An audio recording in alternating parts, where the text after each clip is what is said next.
Isang gabing tag-araw sa Maynila ang nagpinta ng ginto sa mga bubong ng mga bahay sa Tondo. Sa isang condominium building sa ikasampung palapag, maingat na inayos ni Aling Nena ang mga sariwang labang kumot sa sopa sa sala. Ang kanyang bawat galaw ay mabagal at maingat, tulad ng karaniwang takbo ng kanyang buhay sa loob ng 45 taon. Maliit, may banayad na mukha, at may buhok na nakapusod. Siya ay eksaktong katulad ng kung paano siya nakikita ng iba, isang tahimik at masunuring babae na hindi kailanman sumasalungat o nagtataas ng boses. Ang tunog ng susi sa pintuan ang nagpatayo sa kanya. Si Mang Tonyo ay umuwi na mula sa corporate party. Mula sa mga tunog sa pasilyo, malinaw na hindi siya nag-iisa. May naririnig na halakhak ng babae at ang kaladkad ng dalawang pares ng sapatos. Hinigpitan ni Aling Nena ang punda sa kanyang kamay at dahan-dahang naglabas ng hangin. Alam niya kung ano ang susunod na mangyayari dahil sa loob ng 3 buwan, alam niyang may kabit ang kanyang asawa at sinabi ito sa kanya ni Mang Tonyo 1 linggo na ang nakakaraan. Inalok siya ng magkaibigang diborsyo, ngunit hindi nagmamadali si Mang Tonyo na mag-file ng kaso at hindi pa rin nakakapagdesisyon si Aling Nena kung ano ang gagawin. Si Mang Tonyo, 48 taong gulang, head ng logistics department sa isang malaking kumpanya, ay lumabas sa pintuan ng sala. Ang kanyang buhok ay magulo, ang kanyang mamahaling suit ay gusot, at ang isang matamis na ngiti ay nakaukit sa kanyang mukha. Sa likod niya ay si Miss Diana, isang 27 taong gulang na sekretarya na may mahabang kulay blonde na buhok at matingkad na makeup. Tumingin siya kay Aling Nena na may bahagyang pagmamataas, na para bang itinuturing na niya ang sarili bilang may-ari ng bahay na ito.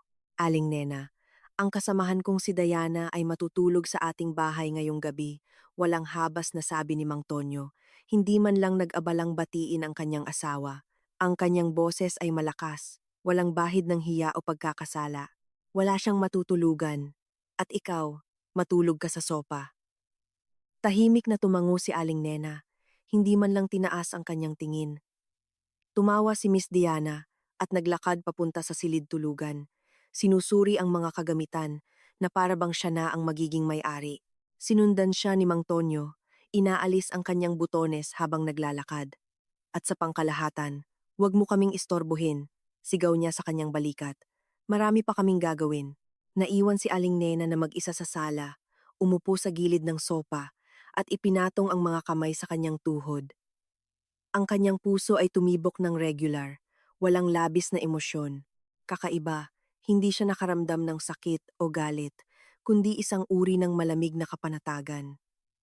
Marahil dahil sa loob ng ilang buwan, ay inihanda niya ang kanyang sarili para sa sandaling ito. 3 buwan na ang nakakaraan, ikinuwento sa kanya ng kapitbahay na si Aling Sol kung paano niya nakita si Mang Tonyo sa isang kafe sa kabilang kalye kasama ang isang batang babae na blonde. Hawak nila ang kamay ng isa't isa at naghahalikan ng walang pagtatago. Sa una, hindi naniwala si Aling Nena. Ang kanyang asawa ay palaging lumalabas na isang disenteng ama ng tahanan, bagaman hindi masyadong mapagmasid. Ngunit nang magsimula siyang magmasid, lahat ay nagkaayon. Si Mang Tonyo ay nagsimulang magtagal sa trabaho. Mas huli siyang dumating sa bahay at nagkaroon ng mga business trip na hindi naman nangyayari dati.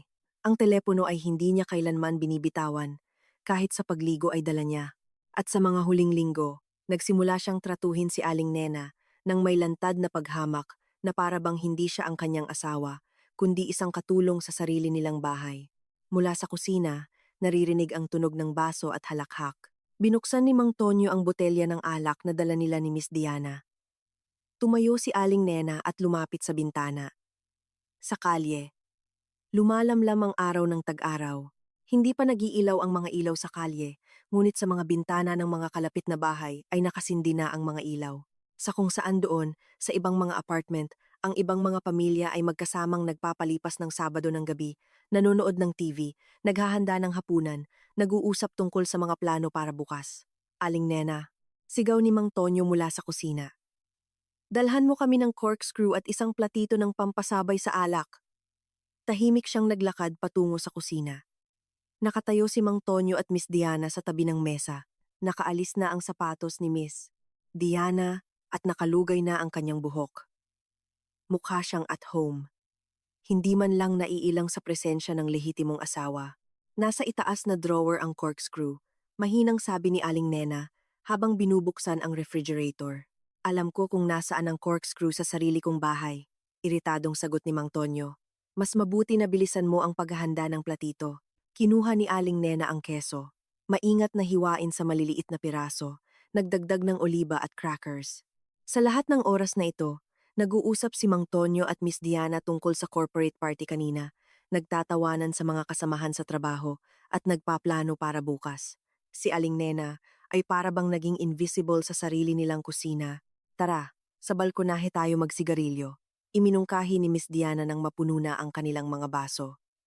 Lumabas sila sa balkonahe at isinara ang pintuan sa likod nila, ngunit bahagyang bukas ang bintana. Naririnig ni Aling Nena ang kanilang pag-uusap at halakhak. Ikinuwento ni Miss Diana kung gaano katagal na niyang pinangarap na mapunta sa apartment na ito, kung paano niya iniisip ang buhay kasama si Mang Tonyo. At nangako naman si Mang Tonyo na malapit na magbago ang lahat, na aayusin niya ang lahat ng problema sa kanyang asawa. Sobrang boring niya, sabi ni Miss Diana, habang humihit-hit ng sigarilyo. Nakakagulat kung paano mo nakasama ng maraming taon. Mayroon ba siyang naging interesante? Hindi ko na matandaan, sagot ni Mang Tonyo. Sa tingin ko, nakasanayan na lang. At ngayon, ikaw ang dumating. At naintindihan ko kung ano ang tunay na babae. Nasa kusina si Aling Nena, naghuhugas ng baso na ginamit niya sa pag-inom ng tubig. Hindi nanginginig ang kanyang mga kamay, nananatiling kalmado ang kanyang mukha. Para siyang nagmamasid sa nangyayari mula sa labas, na para bang lahat ng ito ay nangyayari sa ibang tao, hindi sa kanya. Sa balkonahe, nagpapatuloy ang pag-uusap. Tinatanong ni Miss Diana si Mang Tonyo tungkol sa kanyang mga plano, kung kailan siya makikipagdiborsyo at kung ano ang mangyayari sa apartment. Buong kumpiyansa namang sinagot ni Mang Tonyo na mangyayari ang lahat ayon sa kanyang gusto. Hindi mananalaban si Aling Nena. Masyado siyang tahimik at walang lakas ng loob para doon. Mananatili ang apartment sa kanya, at ang kanyang ex-asawa ay maghahanap ng sarili niyang kwarto. Paano kung bigla siyang hindi sumang-ayon? Usisang tanong ni Miss Diana. Ano ang magagawa niya? Tumawa si Mang Tonyo. Siya ang pinakatahimik sa lahat. Sa loob ng 20 taong kasal, hindi siya kailanman nagtaas ng boses.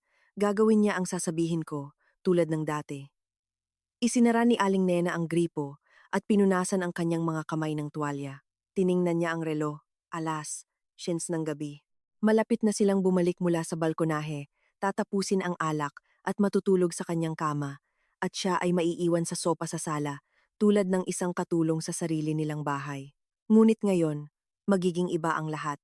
Ngayon, magsisimula ang isang bagong kabanata sa kanyang buhay, bagaman sa ngayon ay wala pang nakakaalam maliban sa kanya. Bumalik si Mang Tonyo at Miss Diana mula sa balkonahe bandang 1:30. Sapat na ang kanilang nainom para maging mas relax, ngunit hindi pa gaanong kalasing para mawalan ng kontrol sa sitwasyon. Naglakad si Miss Diana sa apartment, hayagang sinuri ang mga kasangkapan at dekorasyon, na para bang sinusuri ang magiging mana niya. Magandang apartment, pagtatapos niya, pagbalik sa kusina. Siyempre, maaaring i-renovate para maging mas moderno, ngunit sa pangkalahatan ay maayos. 3 silid sa Maynila ay seryosong bagay. Magiging atin. May pagmamalaking sagot ni Mang Tonyo. Nagsalin muli ng alak. Walang karapatan si Aling Nena dito. Binili ko ito bago kami ikasal gamit ang sarili kong pera. Hindi sumalungat si Aling Nena, bagaman alam niyang hindi ito totoo. Ang apartment ay binili nila noong kasal na sila gamit ang kanilang pinagsamang ipon, at ayon sa batas, may karapatan siya sa kalahati. Ngunit ngayon ay hindi ang panahon para magtalo. Mayroon siyang ibang plano. Mahinang lumapit si Aling Nena sa kanyang asawa. Siguro dadalhan ko kayo ng iba pa? Prutas. Mani. Hindi na namin kailangan. Tinaboy siya ng kamay. Umalis ka na at matulog. Huwag kang istorbo. At sa umaga, huwag mo kaming gisingin, naiintindihan mo? Araw ng pahinga naman. Sige. Masunuring sagot ni Aling Nena. Ibabalik ko lang ang botelya para hindi masira ang alak sa init. Kinuha niya ang botelya at dinala sa refrigerator. Hindi na pinansin ni Mang Tonyo at Miss Diana si Aling Nena, Masiglang nag-uusap tungkol sa kanilang plano kinabukasan. Balak nilang magkasama sa buong araw, pumunta sa isang restaurant, at sa gabi ay posibleng manatili muli sa apartment. Sa refrigerator, may nakatagong maliit na kahon si Aling Nena na naglalaman ng mga gamot. Naroon ang mga pampasakit ng ulo, bitamina, at ilang blister pack ng sleeping pills na binili niya sa botika para sa kanyang sarili. Sa mga huling buwan, hindi siya makatulog ng maayos, masyado siyang nag-iisip. Malakas ang sleeping pills, may reseta, ang bawat tableta ay nakakalkula para sa isang malalim na tulog na tumatagal ng 8 oras. Dinurog ni Aling Nena ang 2 tableta sa pino at maingat na ibinuhos ito sa natitirang alak sa botelya. Ang pulbos ay ganap na natunaw, walang iniwang bakas. Bahagyang inalog niya ang botelya at ibinalik sa mesa. Sige, matutulog na ako, sabi niya habang lumalabas sa kusina. Sa wakas, bulong ni Mang Tonyo. Lagi kang istorbo dito. Lumipat si Aling Nena sa sala at humiga sa sopa nang hindi nagpapalit ng damit. Tinakpan niya ang kanyang sarili ng manipis na kumot hanggang sa kanyang baba at ipinikit ang kanyang mga mata, nakikinig sa mga tunog mula sa kusina. Patuloy na umiinom ng alak at nag-uusap si Mang Tonyo at Miss Diana. Unti-unting naging mas antok ang kanilang mga boses. Humigit kumulang 1 oras pagkatapos, sa wakas ay nagtungo sila sa silid tulugan. Narinig ni Aling Nena kung paano sila nagtatawanan, bumubulong sa isa't isa, kung paano isinara ang pintuan ng silid tulugan. Pagkatapos ay dumating ang katahimikan. Nakahiga si Aling Nena, nakatingin sa kisame. Sa labas ng bintana, lumalamlam ang mga ilaw ng gabi. Paminsan-minsan ay dumadaan ang mga kotse sa ibaba. Iniisip niya kung paano siya nagbago sa loob ng 3 buwan na ito, simula nang malaman niya ang pagtataksil ng kanyang asawa. Dati ay totoo siyang tahimik at masunuring babae, na nakasanayan ng sumunod at hindi magtanong ng mga hindi kinakailangang tanong. Ngunit ang pagtataksil ni Mang Tonyo ay para bang gumising sa kanya ng isang bagay na hindi niya inaasahan sa kanyang sarili. Sa unang 2 linggo matapos ang pag-uusap sa kapitbahay, umiiyak siya tuwing gabi habang nakahiga sa tabi ng kanyang asawa na humihilik. Pakiramdam niya ay gumuho ang kanyang mundo, na hindi na siya makakapamuhay. Ngunit pagkatapos ay dumating ang ibang damdamin, isang malamig na determinasyon. Kung itinuturing siya ni Mang Tonyo na mahina at hangal, kung sa tingin niya ay magagawa niya ang anumang gusto niya sa kanya, kung gayon ay lubos siyang nagkakamali. Nagsimulang magplano si Aling Nena.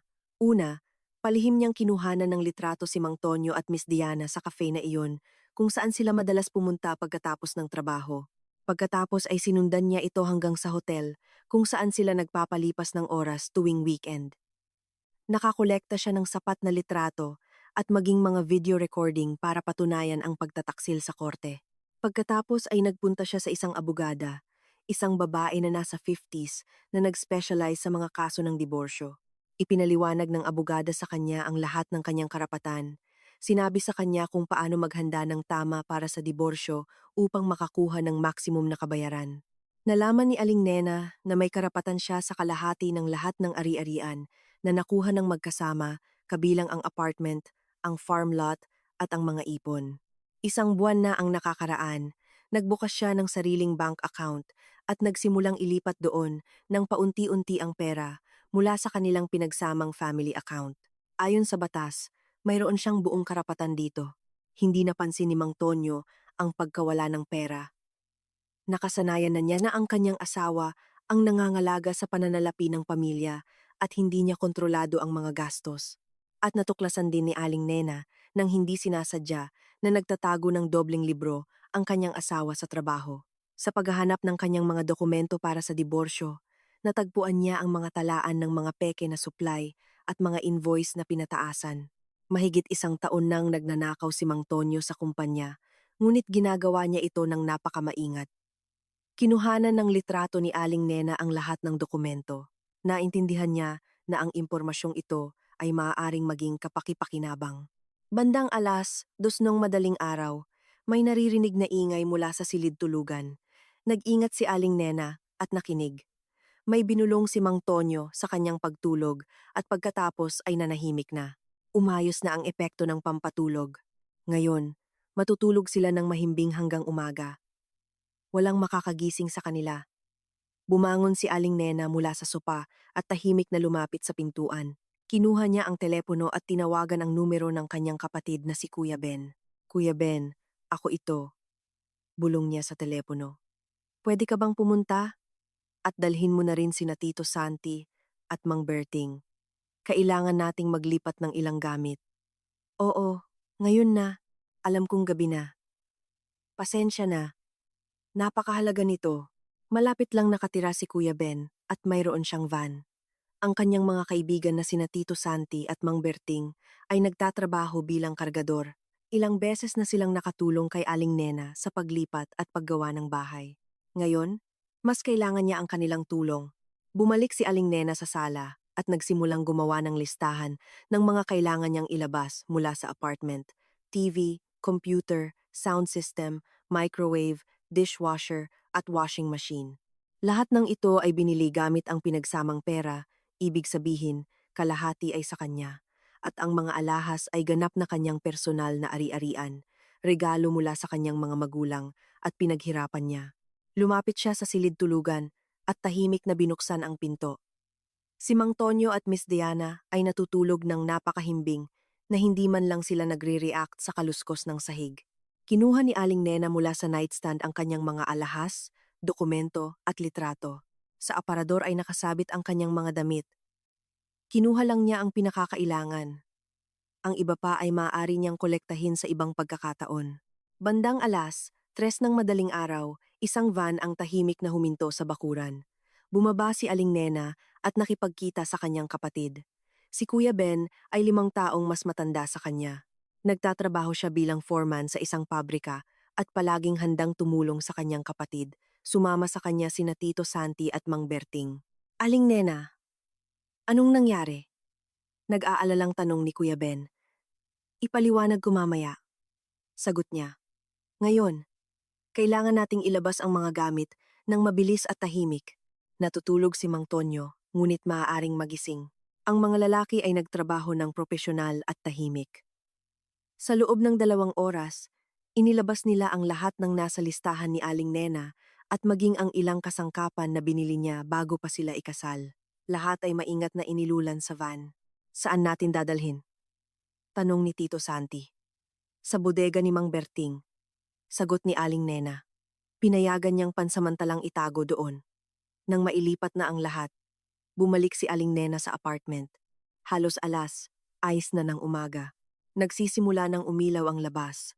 Nagpunta siya sa silid tulugan at sinigurado na tulog pa rin si Mang Tonyo at Miss Diana. Gumana ng perpekto ang pampatulog. Pagkatapos, kinuha ni Aling Nena ang isang folder na may mga dokumento na kanyang tinipon sa loob ng ilang linggo. Mga photocopies ng mga invoice, mga recording ng pag-uusap, mga bank statement, lahat ng nagpapatunay sa mga panloloko ni Mang Tonyo sa trabaho. Inilagay niya ang lahat sa isang sobre at inilakip ang isang cover letter sa direktor ng kumpanya ng logistic. Nagising si Mang Tonyo na parang pinipira-piraso ang kanyang ulo sa loob. Hindi niya matandaan ang ganitong sakit ng ulo kahit sa pinakamabigat na corporate parties. Mayroon siyang hindi kanais-nais na lasa sa kanyang bibig at may kung anong maasim na bumubulwak sa kanyang tiyan. Sinubukan niyang gumulong, ngunit ang kanyang katawan ay para bang napuno ng tingga. Bawat galaw ay napakahirap gawin. Amparo, tawag ni Mang Tonyo. Sinubukang gisingin ang babaeng katabi niya. Umungol si Miss Diana at sinubukang idilat ang kanyang mga mata, ngunit ang kanyang mga talukap ay tila napakabigat. Umiikot ang kanyang ulo ng napakalakas na kahit nakahiga ay pakiramdam niya ay nasa barko siya sa gitna ng bagyo. Umaakyat ang suka sa kanyang lalamunan. Anong nangyayari sa akin? Mahinang bulong niya. Mang Tonyo, masama ang pakiramdam ko. Ako rin. Hirap na sabi ni Mang Tonyo. Sinubukan niyang umupo sa kama, ngunit umikot ang kanyang paningin at bumalik siya sa unan na may unggol. Ano ang ininom natin kagabi? Ang sakit ng ulo ko. Alak lang. Sagot ni Miss Diana. Idinidiin ang kanyang mga palad sa kanyang sintido. Masarap na alak. Frances, hindi maaaring ganito kalala ang pakiramdam natin dahil doon. Si Mang Tonyo, sa malaking pagsisikap, ay ipinihit ang kanyang ulo patungo sa bintana. Umaga na. Karaniwan tuwing weekend ay nagigising siya ng sariwa at masigla. Kahit pagkatapos ng mga party, at ngayon ay pakiramdam niya ay nabundol siya ng truck. Malamang nalason tayo, hula niya. Minsan nangyayari na ang alak ay peke o kumain tayo ng masama. Sinubukan ni Miss Diana na tumayo, ngunit hindi siya kayang suportahan ng kanyang mga binti. Hinawakan niya ang likod ng kama at tumayo ng ilang minuto, umiindayog. Ang pagduduwal ay napakalakas, kaya lumitaw ang alat sa kanyang bibig. Kailangan kong pumunta sa banyo, bulong niya at hawak ang dingding, dahan-dahang naglakad papunta sa banyo. Naiwan si Mang Tonyo na nakahiga. Sinubukang ayusin ang kanyang mga iniisip. May mali. Naaalala niya kung paano sila uminom ng kaunti sa corporate party.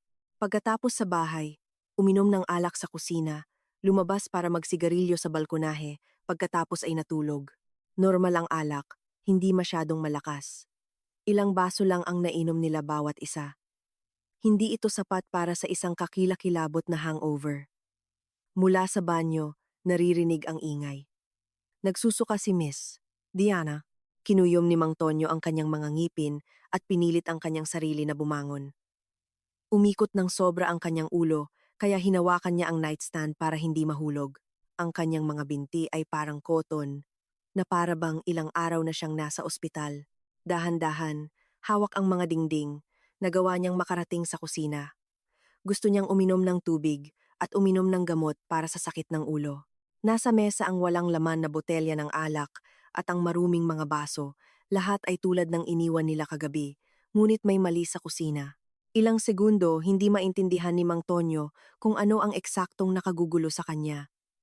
Pagkatapos ay napansin niya, wala ang microwave sa mesa. Ipinilipit niya ang kanyang ulo patungo sa kalan. Wala ang dishwasher, wala rin ang coffee maker sa lugar nito. Ano ba? Bulong niya habang binubuksan ang mga cabinet. Nawala ang kalahati ng mga pinggan, wala ang blender, ang slow cooker, ang electric kettle. Pinilit ni Mang Tonyo ang kanyang sarili na pumunta sa sala, bagaman bawat hakbang ay napakahirap. Ang nakita niya ang nagpagising sa kanya sa kabila ng masamang pakiramdam. Sa sulok ay may bakanteng espasyo. Wala ang malaking TV.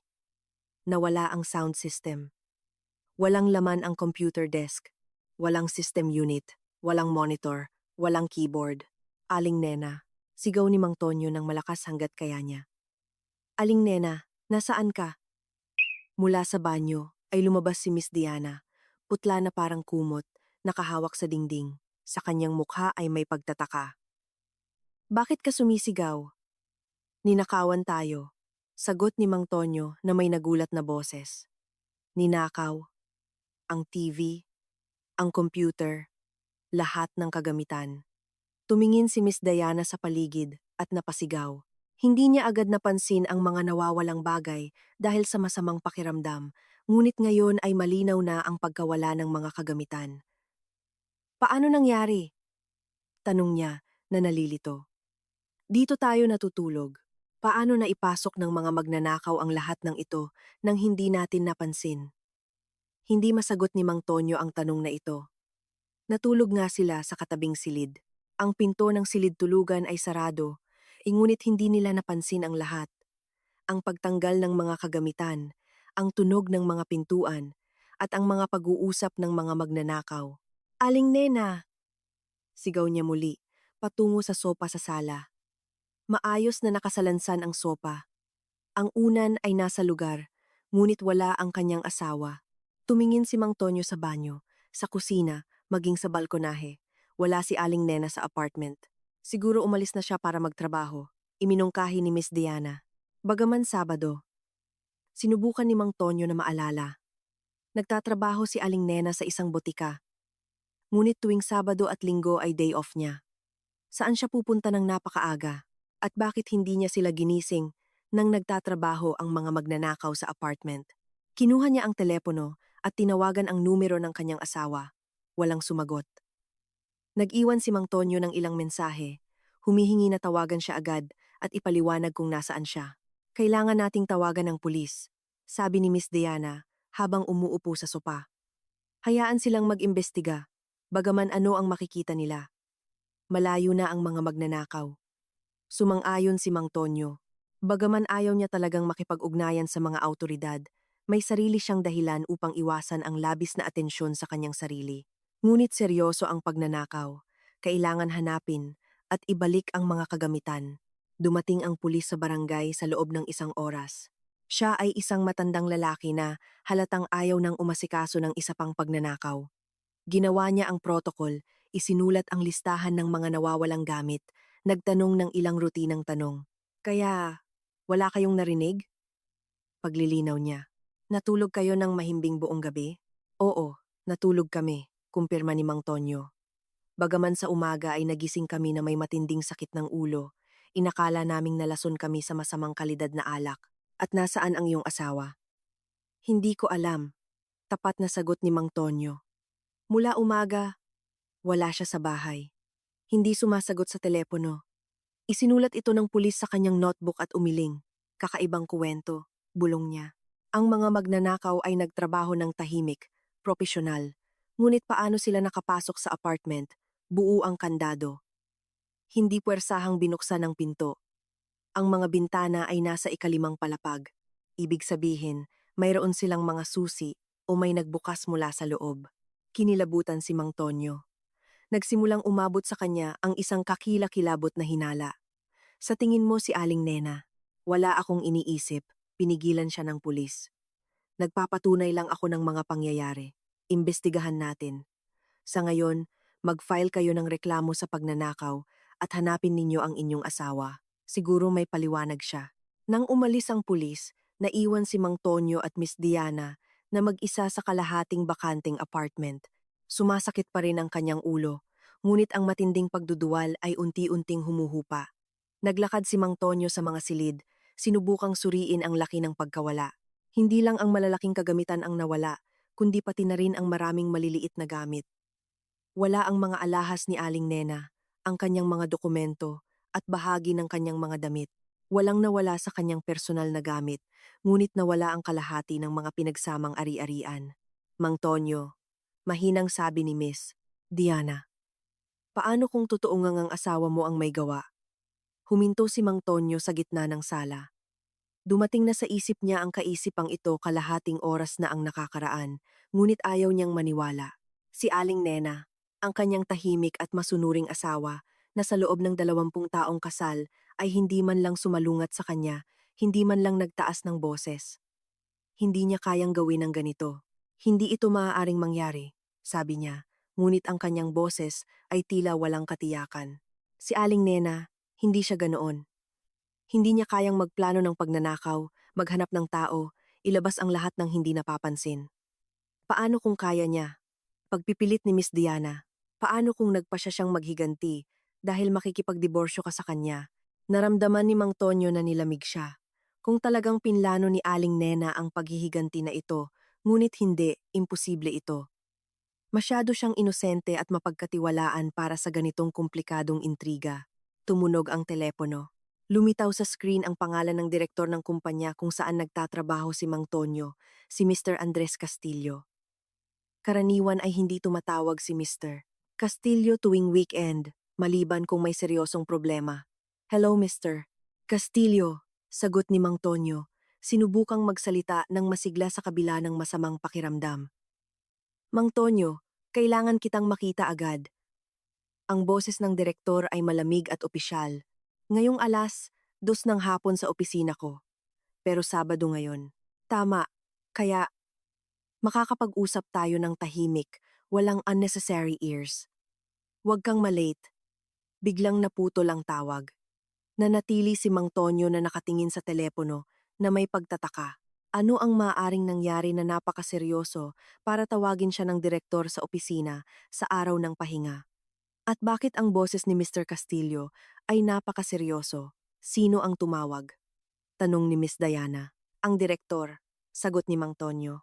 Pinatawag niya ako para sa isang meeting. Lahat ng ito ay kakaiba. Una ang pagnanakaw. Ngayon urgent negotiation sa Sabado. Sinubukan niyang tawagan si Aling Nena muli, ngunit ang telepono ay patuloy na hindi sumasagot. Pagkatapos ay tinawagan ni Mang Tonyo ang numero ng kaibigan ng kanyang asawa, si Aling Feli, na minsan ay nakikipagkita sa kanyang asawa. Hello, Aling Feli. Ako si Mang Tonyo, asawa ni Aling Nena. Maaari mo bang sabihin sa akin, wala ba siya sa iyo ngayon? Wala, gulat na sagot ni Aling Feli. Anong nangyari? Hindi ko kasi siya mahanap mula umaga. Akala ko baka dumaan siya sa iyo. Matagal na kaming hindi nagkita ni Aling Nena. Mga 3 linggo na. May nangyari ba? Wala. Lahat ay normal. Kung tatawagan ka niya, sabihin mo na hinahanap ko siya. Ibinalik ni Mang Tonyo ang telepono at napaisip. Hindi malapit si Aling Nena sa kanyang mga kaibigan. Bihira siyang pumunta kung saan nang wala siya. Saan siya pupunta sa Sabado ng umaga. Samantala, nakapag-ayos na si Miss Diana at naghahanda na para umalis. Unti-unting nawala ang masamang pakiramdam, ngunit nasira ang kanyang mood. Nabigo ang kanilang mga romantikong plano para sa weekend at ang sitwasyon sa pagnanakaw ay lalong nagiging kahina-hinala. Uuwi na ako, sabi niya. Kailangan kong magpahinga at ayusin mo ang iyong mga problema sa pamilya. Miss Diana, sandali lang. Hindi, Mang Tonyo, ayoko nito. Kung talagang inorganisa ng asawa mo ang lahat ng ito, malaking problema ang naghihintay sa atin. Hindi ako handa para sa mga iskandalo at paghaharap. Hinalikan niya ito sa pisngi at naglakad patungo sa labasan. Naiwan si Mang Tonyo na mag-isa sa ninakaw na apartment na may sakit ng ulo at lumalaking pag-aalala. Alas, doon ng hapon, kahit paano ay nakapag-ayos si Mang Tonyo at nagtungo sa opisina. Sumasakit pa rin ang kanyang ulo, ngunit hindi na kasing lakas ng umaga. Habang nasa biyahe, sinubukan niyang unawain kung ano ang maaaring nangangailangan ng napaka-urgent na pagpupulong sa direktor. Ang Translogistica, isang kumpanya ng logistic, ay matatagpuan sa isang modernong business center sa labas ng Maynila. Tuwing Sabado, halos walang tao sa gusali.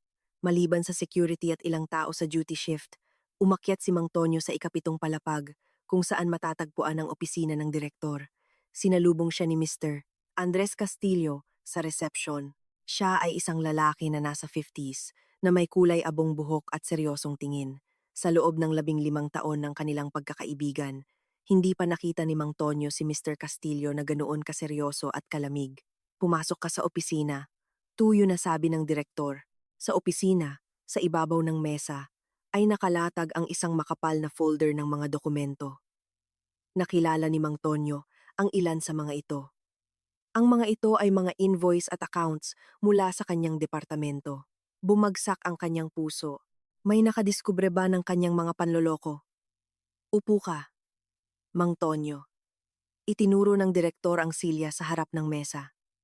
Kailangan kitang tanungin ng ilang bagay.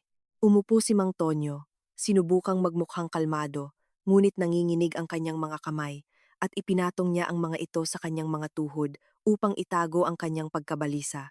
Ngayong umaga, isang messenger ang nagdala sa akin ng napaka-interesanting mga dokumento sa bahay. Nagsimula si Mr. Castillo habang binubuksan ang folder. May nagpadala ng anonymous ng mga kopya ng mga invoice mula sa iyong departamento sa huling 2 taon, kasama ang isang detalyadong pagsusuri ng mga pagkakaiba sa pagitan ng aktwal at idineklara na mga supply. Naramdaman ni Mang Tonyo na natuyo ang kanyang bibig. Sino ang maaaring nakakuha ng mga dokumentong ito? Napakaingat niya. Itinago niya ang lahat ng papeles sa bahay sa kanyang personal na safety deposit box. Hindi ko maintindihan ang sinasabi mo. Sinubukan niyang magkunwari. Hindi mo maintindihan? Kinuha ni Mr. Castillo ang ilang pahina at inilagay sa harap ni Mang Tonyo. Narito ang invoice para sa supply ng mga piyesa ng kotse noong Marso 15. Ayon sa mga dokumento, 500 items sa halagang 200,000 pesos at narito ang aktwal na pagtanggap sa bodega, 300 items sa halagang 120,000 pesos. Ang pagkakaiba na 1,000 pesos ay napunta sa iyong bulsa sa pamamagitan ng isang dummy corporation. Nanahimik si Mang Tonyo, pinag-aaralan ang mga dokumento. Ito ay eksaktong mga kopya ng kanyang mga talaan na ginagamit niya para sa kanyang sariling accounting. Paano ito nakarating sa direktor? At narito ang mas interesante pa, patuloy ni Mr. Castillo. Supply noong Hunyo 3. Ayon sa invoice, 350,000 pesos na materyales sa konstruksyon. Sa katunayan ay P200,000. Muli, dummy corporation. Muli ang iyong pirma sa mga dokumento. Mr. Castillo, tumahimik ka. Matigas na sabi ng direktor. Hindi pa ako tapos. Narito ang mga talaan sa loob ng 10 taon. Ang kabuuang halaga ng pagnanakaw ay higit sa 2 milyon%. Ito ay isang seryosong krimen, Mang Tonyo. Krimen na may kulong. Naintindihan ni Mang Tonyo na nahuli siya. Ang mga dokumento ay totoo, ang mga pirma ay sa kanya, ang iskema ay ganap na natuklasan. Mayroong nagsuri ng napakamaingat sa kanyang aktibidad at naghanda ng hindi matatawarang ebidensya. Sino ang nagdala nito sa iyo? Mahina niyang tanong. Anonymous. Iniwan ng messenger ang package, ngunit hindi iyon ang mahalaga. Ang mahalaga ay ang kumpanya ay nagdudulot ng pagkalugi dahil sa iyong pagnanakaw. Isinara ni Mr. Castillo ang folder at sumandal sa silya. Mayroon kang dalawang opsyon, sabi niya. Una, ipapasa ko ang lahat ng dokumento sa mga awtoridad. Magbubukas ng kasong kriminal. Lilitisin ka sa pagnanakaw sa lalong malaking saklaw. Makakatanggap ka ng humigit kumulang 5 taon. Hindi bababa. Lumunok si Mang Tonyo. 5 taon sa bilangguan para sa pagnanakaw ay ang katapusan ng kanyang karera, ang katapusan ng normal na buhay. At ang pangalawang opsyon, sumulat ka ng application for resignation sa sarili mong kagustuhan. Babayaran mo ang kumpanya para sa pinsala, 1 milyon at kalahating piso sa loob ng 1 buwan. At maghihiwalay tayo ng payapa. Walang unnecessary noise. 1 milyon at kalahati, nagulantang si Mang Tonyo. Iyon ang iyong problema. Ipagbili ang apartment, ang kotse, ang farm lot. Mayroon kang 1 buwan. Sinubukan ni Mang Tonyo na sumalungat, makipagtawaran, ngunit matigas ang direktor. Kulong o resignation na may kabayaran sa pinsala. Walang ikatlong opsyon. Maaari mong isulat ang application ngayon din. Inilapit ni Mr. Castillo ang isang piraso ng papel, at huwag ka nang pumasok sa trabaho. Simula Lunes, hindi ka na nagtatrabaho sa aming kumpanya. Si Mang Tonyo, na nanginginig ang mga kamay, ay isinulat ang application. 20 taon ng karera, mataas na posisyon, magandang sahod. Lahat ay gumuho sa isang araw. At ang pinakamasakit ay hindi niya alam kung sino ang nagtaksil sa kanya. Paglabas ng opisina, sinubukan niyang tawagan muli si Aling Nena. Hindi pa rin masagot ang telepono. Kaya, nagpasya si Mang Tonyo na pumunta sa mga magulang nito. Baka doon pumunta ang kanyang asawa. Sina Mang Pido at Aling Sisa ay nakatira sa isang lumang bahay malapit sa sentro. Hindi gusto ni Mang Tonyo ang bumisita sa kanyang biyenan. Palagi siyang tinatrato ng malamig. Itinuturing siyang hindi karapat-dapat sa kanilang anak. Ngunit ngayon ay hindi ang panahon para sa pagmamataas. Ah, Mang Tonyo, tuyong bati ng kanyang biyenan habang binubuksan ang pinto. Anong nagdala sa iyo rito? Hinahanap ko si Aling Nena. Hindi ba siya dumaan sa inyo? Hindi, sagot ni Mang Pido. Anong nangyari? Hindi ikinuwento ni Mang Tonyo ang mga detalye. Sumangguni siya sa isang away pampamilya. Nakinig ang kanyang biyenan na may halatang pagtutol. Matagal na ring hindi dumadalaw si Aling Nena sa amin, sabi ng biyenan habang lumalabas sa kusina. Mga 3 linggo na. Sa tingin ko, laging nagtatrabaho. Sabi niya, wala siyang oras. Kung tatawag siya, sabihin ninyo na, hinahanap ko siya. Sasabihin namin, malamig na sagot ng biyenan, at isinara ang pinto. Bumalik si Mang Tonyo sa bahay na may mabigat na puso. Ang araw ay naging isang walang katapusang bangungot, pagnanakaw, pagpapaalis, pagkawala ng asawa. At lahat ng ito ay hindi maaaring maging isang simpleng pagkakataon. Sa bahay, naghihintay sa kanya ang isa pang sorpresa. Sa mailbox ay may isang makapal na sobre na may delivery slip. Nakasulat dito ang kanyang address, ngunit walang nakasaad na nagpadala. Binuksan ni Mang Tonyo ang sobre at kinuha ang ilang dokumento. Ang unang pahina ay nagpatamlay sa kanya. Ito ay isang petisyon para sa pagwawalang bisa ng kasal. Hinihingi ni Aling Nena ang diborsyo. Hinihingi ang hati ng mga ari-arian at kabayaran para sa pinsala sa moral. Nakalakip sa petisyon ang mga litrato. Siya at si Miss Diana sa cafe, sa hotel, sa kotse. Ang mga litrato ay propesyonal na kinuha. Malinaw na makikita sa mga ito ang mga mukha, ang numero ng kotse, ang pangalan ng hotel. Hindi matatawaran ang mga ebidensya ng pagtataksil. Ang huling nilalaman ng sobre ay isang sulat sa isang ordinaryong papel na nakasulat sa pamilyar na sulat kamay ni Aling Nena Mang Tonyo. Itinuring mo akong tahimik at hangal. Akala mo, magagawa mo sa akin ang anumang gusto mo, ngunit nagkamali ka. Alam ko ang iyong pagtataksil sa loob ng 3 buwan. Alam ko ang iyong mga panloloko sa trabaho. Alam ko kung paano mo ako balak paalisin sa sarili kong bahay. Ngayon na ang oras para magbayad sa lahat. Ang apartment ay ipagbibili at makukuha ko ang kalahati ko ayon sa batas. Ang mga alahas at mga gamit ay akin. Kinuha ko ang mga ito. Ang mga kagamitan ay binili gamit ang pinagsamang pera. Kalahati ay sa akin. Ang mga dokumento ng iyong pagnanakaw ay ipinasa ko sa direktor. Ang mga litrato ng iyong pagtataksil ay isasama sa kaso ng diborsyo. Hindi na tayo mag-asawa. Aling Nena. Binasa ni Mang Tonyo ang sulat ng ilang beses. Hindi makapaniwala sa kanyang mga mata. Ang kanyang tahimik at masunuring asawa ay naging kayang gawin ang ganoong katusuhang paghihiganti. Pinlano niya ang lahat ng maaga, nangolekta ng ebidensya, naghanda ng bitag, at hindi man lang siya naghinala kung ano ang nangyayari sa ilalim ng kanyang ilong. Napaubo siya sa silya at tinakpan ang kanyang mukha ng kanyang mga kamay. Sa isang araw, nawalan siya ng trabaho, asawa, kalahati ng ari-arian, at nagkaroon ng kasong kriminal. At lahat ng ito ay nagsimula sa corporate party, si Miss Diana. Mga plano para sa hinaharap. Tumunog ang telepono. Si Miss Diana. Mang Tonyo, anong nangyayari dyan sa iyo? Tinatawagan ako ng mga babae sa trabaho. Sabi nila, tinanggal ka. Ikinaikli ni Mang Tonyo ang pag-uusap tungkol sa meeting sa direktor at tungkol sa sulat ng kanyang asawa. Tahimik na nakinig si Miss Diana. Naiintindihan ko, sabi niya sa huli. Mang Tonyo, pasensya na.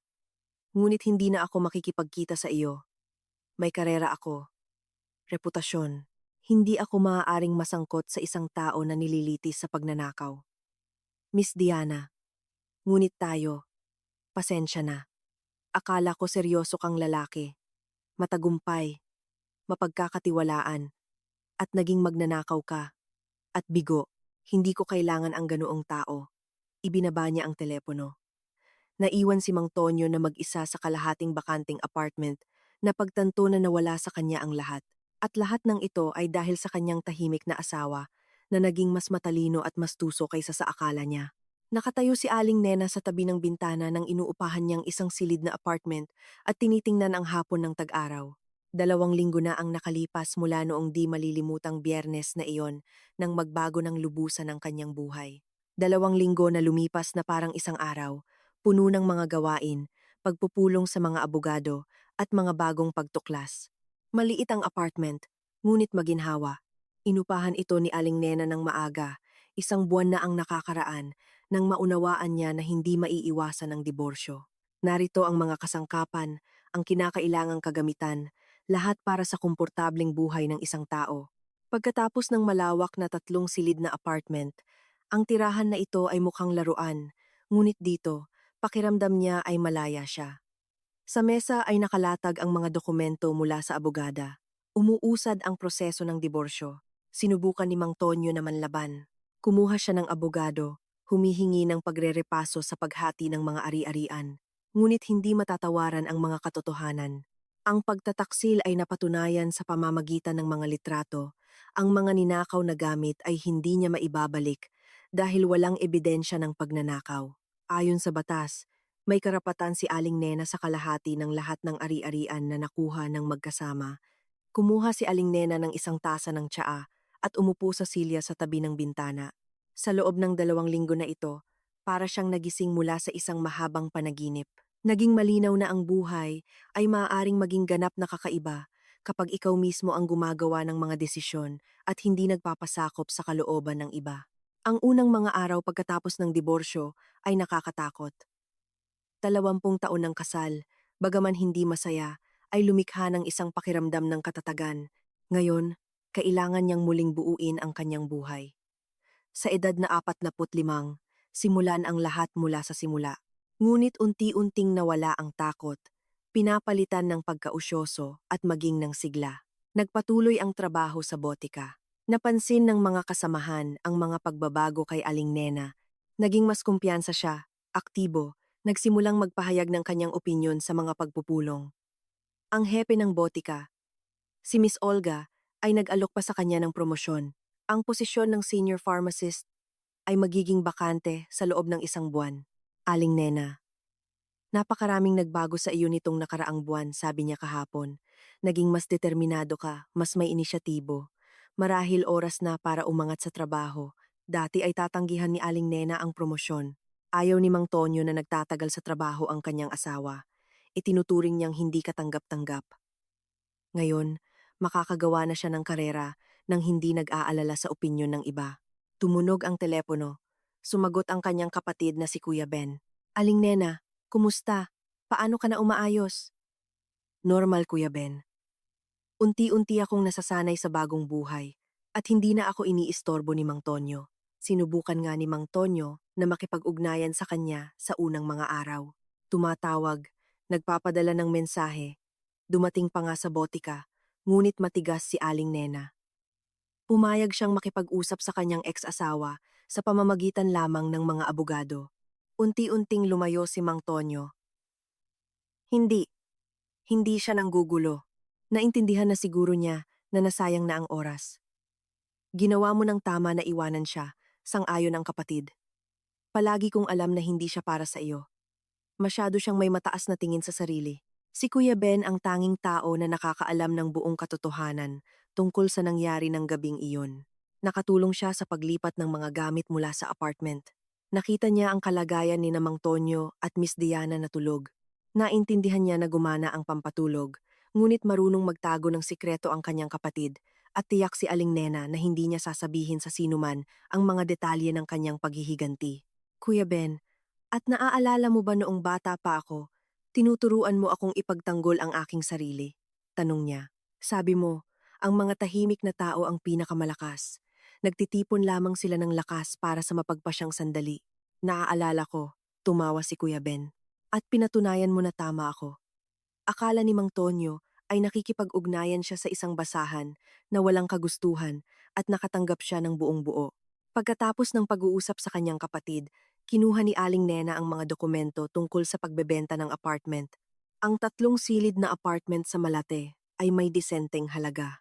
Pagkatapos ng paghahati, ang kanyang bahagi ay humigit kumulang 4,000. Sapat na upang makabili ng sarili niyang 1 silid na apartment at may matitira pa para sa unang mga panahon. Sinubukan ni Mang Tonyo na pahabain ang proseso ng pagbebenta, ngunit hindi kayang labanan ng kanyang pinansyal na sitwasyon ng matagal. Ang pagpapaalis sa trabaho, ang pangangailangang bayaran ang pinsala sa kumpanya, ang utang sa kotse, lahat ng ito ay nangangailangan ng pera. Maaga o huli ay papayag siya sa pagbebenta. Binuksan ni Aling Nena ang laptop at nag-login sa website ng real estate. Sa mga huling araw, tiningnan niya ang dose-dose ng mga anunsyo. Pinipili ang angkop na apartment. Gusto niyang makahanap ng isang maginhawa, maliwanag sa magandang kapitbahayan. Hindi masyadong mahal, ngunit hindi rin sa isang dormitoryo sa labas. Nakuha ang kanyang atensyon ng isang anunsyo. 1 silid na apartment sa isang bagong bahay na may renobasyon malapit sa sentro. Ang presyo ay medyo katanggap-tanggap. Isinulat ni Aling Nena ang numero ng telepono ng real estate agent upang tawagan kinabukasan at makipag-ayos ng pagbisita. Sa labas ay lumalalim na ang gabi.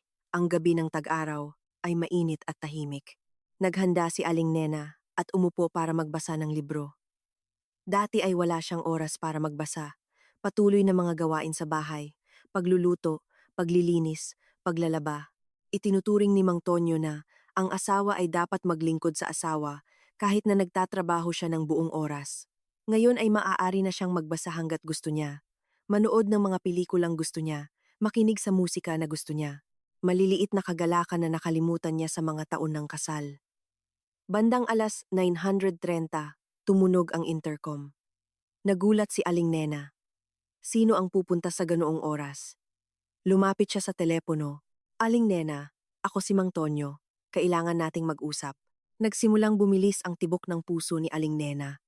Natuklasan ni Mang Tonyo ang kanyang bagong address. Siya mismo ang dumating. Nag-aalangan si Aling Nena kung bubuksan o hindi. Sa isang banda, wala siyang dapat katakutan mula sa kanyang ex-asawa. Sa kabilang banda, napagkasunduan nilang makikipag-ugnayan lamang sa pamamagitan ng mga abogado. Mang Tonyo, Napagkasunduan na natin. Pakiusap. Ang boses sa telepono ay tunog pagod at maging kaawa-awa. 5 minuto lang. Hindi ako hihingi ng anuman. Hindi ako magmamakaawa na bumalik ka. Gusto ko lang sabihin ng ilang salita.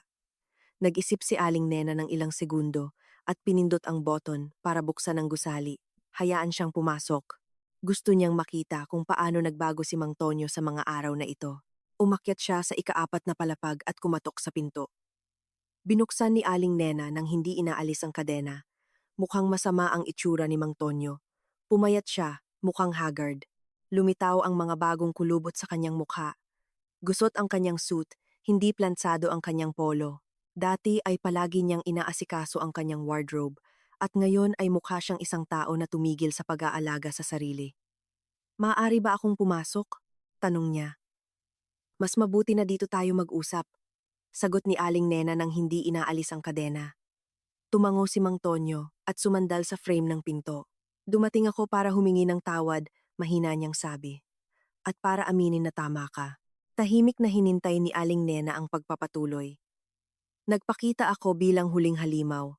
Patuloy niya. Niloko kita. Pinahiya kita. Itinuring kitang tanga. Akala ko, kakayanin mo ang lahat at ikaw pala ay mas malakas at mas matalino kaysa sa akin. Mang Tonyo, hayaan mo akong tapusin. Pakiusap. Nawala ko ang lahat. Ikaw, ang trabaho, ang pera, ang kabit, ang bahay. Ngayon ay nakatira ako sa isang inuupahang studio. Nagtatrabaho ako bilang sales consultant sa isang furniture store sa maliit na sahod buwan-buwan, at lahat ng ito ay dahil hindi ko pinahalagahan ang mayroon ako. Tiningnan ni Aling Nena ang kanyang ex-asawa at wala siyang naramdamang awa o malisyosong kasiyahan. Ipinapatunayan lamang niya ang katotohanan. Isa na itong ibang tao, basag at nagsisisi. Ngunit huli na. Ano ang gusto mo? Tanong niya. Wala, sagot ni Mang Tonyo. Gusto ko lang sabihin na ikaw ay kahanga-hanga, na nakuha ko ang nararapat sa akin at napatawarin mo ako kung kaya mo. Lumiko siya at nagtungo sa hagdan. Sinundan siya ni Aling Nena ng tingin hanggang sa mawala siya sa kanto. Pagkatapos ay isinara niya ang pinto at sumandal dito. Kakaiba. Ngunit pinatawad niya nga si Mang Tonyo. Hindi dahil dumating ito para humingi ng tawad, kundi dahil wala na siyang nararamdaman para dito. Walang pagmamahal, walang galit, walang sama ng loob. Naging estranghero na ito sa kanya, bahagi ng nakaraang buhay na natapos na. Lumipas ang 1 pang buwan. Formal na ang diborsyo, naibenta na ang apartment, at pantay na nahati ang pera. Bumili si Aling Nena ng isang silid na apartment sa parehong bagong bahay na nakita niya ang anunsyo sa internet. Ang apartment ay eksaktong tulad ng kanyang pinangarap. Maliwanag, maginhawa, na may malalaking bintana at tanawin ng parke. Maayos na naiproseso ang paglipat. Sa wakas ay nakakuha si Aling Nena ng kanyang mga gamit mula sa storage at naayos ang bagong tirahan ayon sa kanyang sariling panlasa. Walang pumupuna sa kanyang piniling kurtina, hindi humihingi na ilipat ang mga kasangkapan, hindi nagbabawal na bumili ng mga bulaklak. Sa unang pagkakataon sa kanyang buhay, naninirahan siya sa isang bahay na ganap na kanya. Nagbago rin ang trabaho para sa ikabubuti. Nakakuha si Aling Nena ng promotion at ngayon ay senior pharmacist sa botika. Halos doble ang kanyang sahod at nagkaroon ng karagdagang responsibilidad, ngunit ito ay lalo lamang nagpasaya sa kanya. Pakiramdam niya ay kailangan siya, kapaki-pakinabang, at propesyonal na hinahanap-hanap. Sa isa sa mga araw ng Agosto, habang nagtatrabaho si Aling Nena sa morning shift, pumasok sa botika ang isang lalaking nasa edad, matangkad, may kulay abong buhok, nakasuot ng maayos na polo at jeans, mukha siyang matalino at respetado. Sa paglapit sa counter, magalang siyang bumati. Magandang hapon. Maaari mo bang bigyan ako ng gamot para sa sakit ng ulo? Masakit na ang ulo ko sa loob ng 2 araw. Maingat na tiningnan ni Aling Nena ang bisita. Talagang mukha siyang pagod na tao na dumaranas ng sakit. Anong uri ng sakit ng ulo ang karaniwan mong nararanasan? Propesyonal niyang tanong. Pumipitik, mabigat. Saang bahagi ng ulo? Sa sintido at batok, mabigat na parang may sinturon na humihigpit. Malamang dahil sa sobrang pagod. Masyado akong nagtatrabaho sa computer. Kung gayon, mas mabuti kung ito ang inumin mo. Kinuha ni Aling Nena ang isang pakete ng tableta. Uminom ka ng isa kapag may sakit, ngunit hindi hihigit sa 4 sa isang araw. At subukan mong magpahinga sa trabaho, lumabas sa sariwang hangin. Salamat. Kinuha ng lalaki ang gamot at nagbayad. At hindi mo ba ako payuhan ng isang bagay para sa pag-iwas? Kasi madalas na ang sakit. Maaari kang uminom ng kursong magnesium na may vitamin B6, sagot ni Aling Nena. Nakakaluwag ito ng spasm ng mga ugat at nagpapabuti sa nervous system. Ngunit mas mabuti kung kumonsulta ka sa doktor kung hindi nawawala ang sakit. Talagang kumonsulta ako at bigyan mo na rin ako ng magnesium, pakiusap. Pinili ni Aling Nena ang tamang gamot at ipinaliwanag kung paano ito inumin. Maingat na nakinig ang lalaki, nagtanong ng mga paglilinaw. Mukhang seryoso siya sa kanyang kalusugan. Maraming salamat, sabi niya habang naghahanda na umalis. Napakasaya na makahanap ng isang espesyalista na hindi lamang nagbebenta ng gamot, kundi talagang nagpapayo. Walang anuman, ngumiti si Aling Nena. Gumaling ka, umalis ang lalaki, at sandaling inisip pa rin ni Aling Nena ang tungkol sa kanya. May kung ano sa kanyang kilos, sa kanyang kagandahang asal at katalinuhan ang tila napakaakit. Matagal na siyang hindi nakakakilala ng mga lalaki na marunong makipag-ugnayan ng napakabanayad. Kinabukasan, dumating siyang muli. Ngayon, mas marami siyang oras at hindi nagmamadali. Magandang hapon, bati niya. Nakatulong ang mga tableta. Nawala ang sakit ng ulo. Salamat sa payo. Natutuwa ako, sagot ni Aling Nena, at nagsimula akong uminom ng magnesium. Oo, iniinom ko ayon sa instruksyon. Sabihin mo, gaano katagal ito maaaring inumin? Ipinaliwanag ni Aling Nena ang mga partikular na paraan ng pag-inom ayon sa kurso. Ang pag-uusap ay dumaloy ng maayos sa malusog na pamumuhay, tamang nutrisyon, pag-iwas sa sakit. Ang lalaki ay naging isang edukadong kausap na may kaalaman sa mga isyung medikal. Hayaan mo akong magpakilala, sabi niya, sa dulo ng pag-uusap. Si Mang Sebastian Navarro. Nagtatrabaho ako bilang programmer, ngunit matagal ko ng interes ang medisina. Aling Nena, sagot niya, lubos na kasiyahan. Maaari ba akong magtanong ng isang personal na tanong? Medyo nahihiyang tanong ni Sebastian. Matagal ka na bang nagtatrabaho sa botika? Napaka-professional mong magpayo. Mahigit 20 taon, buong pagmamalaking sagot ni Aling Nena. Ito ang aking propesyon. Gusto kong tumulong sa mga tao. Nararamdaman mo. Bihira akong makahanap ng ganoong saloobin sa trabaho. Sandaling nanatili si Sebastian sa tabi ng counter, pagkatapos ay nagpaalam at umalis. Sinundan siya ni Aling Nena ng tingin at nakaramdam ng bahagyang kagalakan. Matagal na siyang hindi nakakausap ng ganito ka-attentive at magalang. Sa sumunod na linggo, ilang beses pang dumating si Sebastian sa botika. Kung minsan ay para sa bitamina para maiwasan ang sipon, kung minsan ay para sa gamot sa pagod ng mata, kung minsan ay para lang humingi ng payo tungkol sa gamot para sa kanyang matandang ina. Sa bawat pagkakataon ay nagtatagal siya sa tabi ng counter, nakikipag-usap kay Aling Nena, interesado sa kanyang opinyon. Unti-unting naging mas personal ang kanilang pag-uusap. Ikinuwento ni Sebastian na nagtatrabaho siya sa isang IT company, nagde-develop ng software para sa mga institusyong medikal. Balo siya. Namatay ang kanyang asawa sa cancer. 3 taon na ang nakakaraan. Wala silang anak. Naninirahan siyang mag-isa sa isang 2 silid na apartment malapit sa sentro.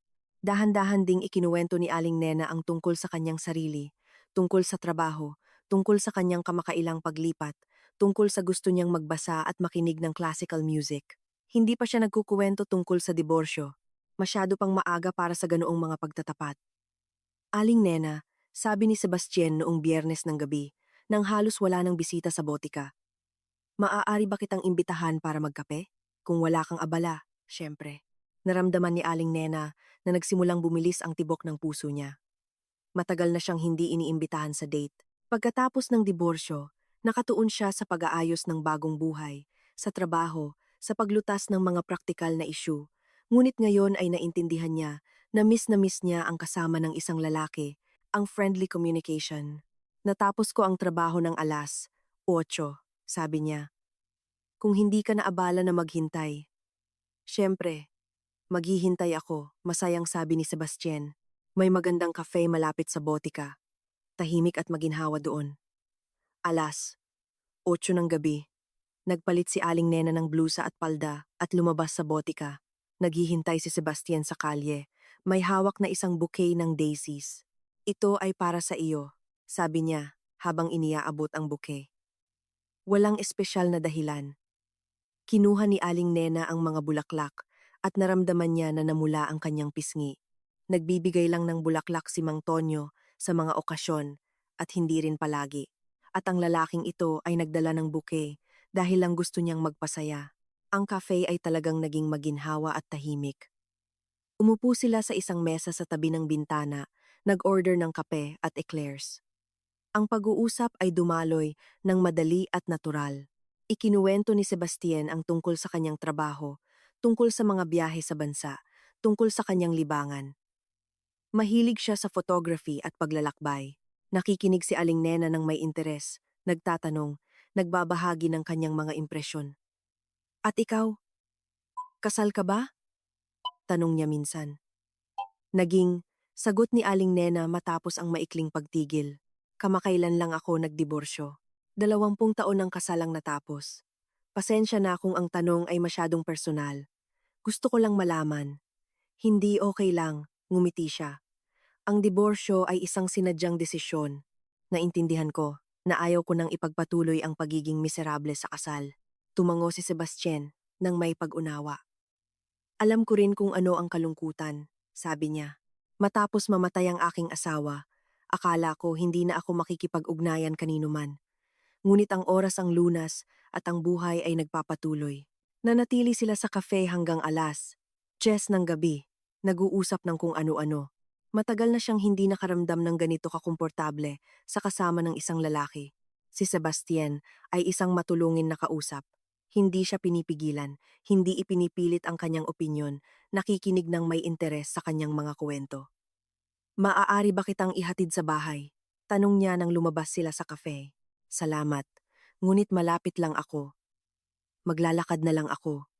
Kung gayon, maaari ba tayong magkita muli?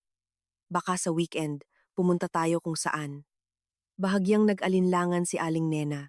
Sa isang banda, masarap ang kasama ng lalaking ito. Sa kabilang banda, hindi siya sigurado na handa na siya para sa mga bagong relasyon. Sariwa pa rin ang mga alaala ng kasal kay Mang Tonyo.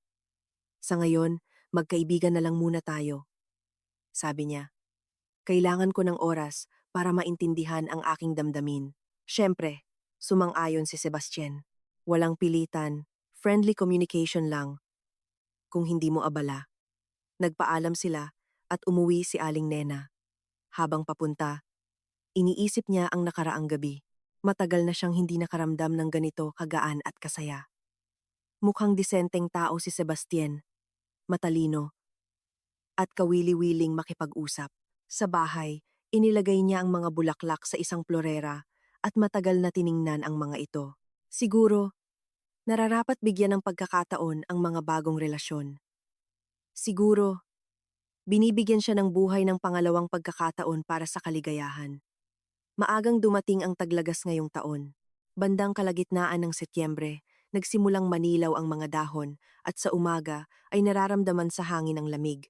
Naglalakad si Aling Nena patungo sa trabaho sa abenida na napuno ng mga unang nahulog na dahon at iniisip kung paano nagbago ang kanyang buhay sa huling 6 na buwan. Unti-unti, ngunit sigurado, umuunlad ang relasyon niya kay Sebastian. Nagkikita sila 2 o 3 beses sa isang linggo. Pumupunta sa mga teatro, museo, naglalakad lang sa lungsod. Lumabas na siya ay isang mahusay na kausap at isang napakadelikadong tao. Hindi kailanman nagmamadali sa mga pangyayari, hindi nagpipilit, hindi humihingi ng higit pa sa kaya niyang ibigay. Unti-unting ikinuwento ni Aling Nena ang buong katotohanan tungkol sa kanyang kasal at diborsyo, kung paano niya natuklasan ang pagtataksil ng kanyang asawa, kung paano niya pinlano ang paghihiganti, kung paano niya isinagawa ang kanyang plano nang di malilimutang gabing iyon. Nakinig si Sebastian sa kanyang kwento ng walang paghuhusga, maging may bahagyang paghanga. Napakalakas mong babae, sabi niya. Hindi lahat ay may kakayahang maging ganoon kadeterminado. Karamihan sa mga tao ay mas gugustuhin pang magtiis kaysa baguhin ang nakasanayang buhay. Naintindihan ko lang na hindi ko na kayang mamuhay ng ganoon, sagot ni Aling Nena. Kapag mas masakit na ang magtiis kaysa kumilos, wala nang magagawa kundi sumulong. Unti-unting lumalalim ang kanilang relasyon. Madalas dumadalaw si Sebastian sa kanya. Magkasama silang naghahanda ng hapunan, nanonood ng pelikula, nakikinig ng musika. Ipinakilala niya siya sa kanyang mga kaibigan, mga matatalino ring tao na nasa edad, mga programmer, inhinyero, doktor, sa piling ng mga kaibigan ni Sebastian. Pakiramdam ni Aling Nena ay interesante siya at hinahanap-hanap. Hinihingi ang kanyang opinyon. Kinokonsulta siya sa mga isyong medikal, nakikinig ng may interes sa kanyang mga kwento tungkol sa trabaho ng parmasyutiko. Lubhang kakaiba ito sa komunikasyon na nakasanayan niya sa kasal kay Mang Tonyo, kung saan siya ay itinuturing na isang gray mouse na hindi karapat-dapat pansinin. Ang trabaho rin ay nagdudulot ng higit na kasiyahan. Sa posisyon ng senior pharmacist, maipapakita ni Aling Nena ang kanyang kaalaman at karanasan. Nagbibigay siya ng konsultasyon sa mga mamimili, nagtuturo sa mga batang empleyado, nakikilahok sa mga pagpupulong sa pamunuan. Mas madalas na humihingi ng payo sa kanya ang hepe na si Miss Olga. Pinahahalagahan niya ang kanyang profesionalismo. Aling Nena, may panukala ako, sabi niya sa isa sa mga araw ng Oktubre. May bagong botika na magbubukas sa kalapit na barangay. Kailangan ng hepe. Ayaw mo bang subukan? Nagulat si Aling Nena. Ang hepe ng botika ay isang seryosong posisyon, malaking responsibilidad, ngunit magagandang oportunidad din. At sa tingin mo, kakayanin ko? Tiyak ako, sagot ni Miss Olga. Mayroon kang karanasan, kaalaman, kakayahang makipagtulungan sa mga tao. Sa tingin ko, magiging mahusay kang leader. Humingi si Aling Nena ng oras para pag-isipan ito. Kinagabihan, ikinuwento niya ang panukala kay Sebastian. Nakaupo sila sa kusina ng kanyang apartment, umiinom ng kape at kumakain ng cake na inihanda niya ayon sa recipe ng kanyang ina. Magandang pagkakataong ito, sabi niya. Nararapat kang ma-promote at ang suweldo ay malamang na mas malaki. Oo, halos doble, kumpirma ni Aling Nena. Ngunit natatakot ako. Paano kung hindi ko kayanin? Ang pamamahala ng tao ay ibang-iba. Ano ang pinakamalaking takot mo? Napaisip si Aling Nena. Malamang ang responsibilidad. Kung may magkamali, ako ang may kasalanan. At saka, buong buhay ko ay tahimik ako. Hindi napapansin. Nakasanayan kong sumunod, hindi mag-utos. Hinawakan ni Sebastian ang kanyang kamay. Aling Nena, ikaw mismo ang nagsabi na maaaring magbago ang isang tao. Pinatunayan mo na iyan nang magpasya kang magdiborsyo. Pinatunayan mo iyan nang magsimula ka ng bagong buhay. Bakit hindi mo na lang ulitin? Paano kung magbago ako? Isang mahigpit at demanding na hepe na kinatatakutan ng lahat. Hindi ka magiging ganoon. Buong kumpiyansang sabi niya, ang kabaitan at pagiging tao ang iyong pangunahing katangian. Hindi ito mawawala, madadagdagan lang ng kumpiyansa sa sarili. Kinabukasan, tinanggap ni Aling Nena ang bagong posisyon. Ang paglipat ay nakaplano para sa simula ng Nobyembre. May oras para maghanda, pag-aralan ang daloy ng dokumento, makilala ang magiging kasamahan. Ang bagong botika ay matatagpuan sa isang modernong residential complex. Naglilingkod ito sa isang densely populated na lugar. Maliit ang grupo, 4 na parmasyutiko at 2 kahero. Lahat ay bata, masigla, ngunit kulang pa sa karanasan. Kailangan namin ng isang experienced leader, sabi ng kinatawan ng chain company na nagmamay-ari ng botika. Ang lugar ay may potensyal, maraming customer, ngunit kailangan ayusin ang trabaho, sanayin ang mga tauhan, dagdagan ang benta. Lubusan na inihandog ni Aling Nena ang kanyang sarili sa bagong obligasyon. Nagbuo siya ng mga iskedul ng trabaho, pinag-aralan ang assortment, nag-develop ng sistema ng motibasyon para sa mga empleyado. Lumabas na gusto niya ang gawaing pamamahala. Pakiramdam niya ay kailangan siya. Nakikita niya ang resulta ng kanyang mga pagsisikap. Mabilis na nasanay sa kanya ang mga empleyado. Hindi sumisigaw si Aling Nena, hindi humihingi ng imposible, ngunit marunong siyang makamit ang pagkumpleto ng mga gawain. Nagpapaliwanag siya. tumutulong, sumusuporta, at ang mga tao ay naakit sa kanya. Aling Nena, ang galing mo, sabi ng batang parmasyutikong si Ana. Ipinaliwanag niya ang lahat. Hindi kailanman sinisisi kung may hindi maayos.